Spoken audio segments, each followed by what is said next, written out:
ఒక క్యాండిడేట్ గా ఉండి స్వయాన ప్రెస్ మీట్ పెట్టడం ఎంతవరకు కరెక్ట్? ఇది రౌడీలు గూండాలు అని రకరకాలుగా బదలాం చేస్తూ గత 2 ఏళ్ల నుంచి కాలం గడుపుకుంటూ అభివృద్ధి కోసం మాట్లాడకుండా మా క్యాండిడేట్ మీద నవీన్ యాదవ్ మీద రౌడీలు గుండాలనే పదం తప్పించి వేరే మాట్లాడనటువంటి సునీతమ్మతో పాటు పూర్తిగా బీఆర్ఎస్ శ్రేణులు అందరూ కూడా ఈ పదాన్ని వాడుతున్నారు. ఉదయం నుంచి మొదలైనటువంటి ఎన్నికల ఓటింగ్ శాతం 31% దాటిపోయింది. ఇప్పటివరకే ఎక్కడ కూడా ఎలాంటి అవాంఛనీయ ఘటనలు జరగలేదు. కానీ సునీతమ్మకు మాత్రం రౌడీలు గుండాలు కనబడ్డారు.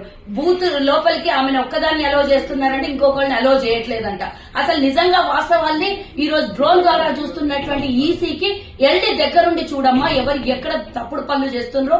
మీ వాళ్ళు అరాచకం చేస్తుంటే ఇప్పుడే మేము ఒక 4 చోట్ల మీ వాళ్ళు వచ్చి దగ్గరకు వచ్చి ఓట్లను తీసుకొని పోయి బూతుల వరకు తీసుకొని పోయి ప్రచారం చేస్తుంటే ఆపినటువంటి మా కార్యకర్తలు. ఇలాంటి తప్పిదాలన్నీ మీరు చేసుకుంటా కాంగ్రెస్ పార్టీ మీద నెపం వేస్తున్నావు.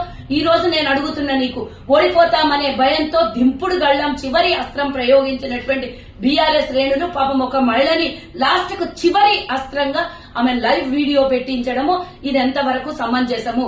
దీని మీద మేము ప్రభుత్వానికి కూడా విన్నవిస్తున్నాం.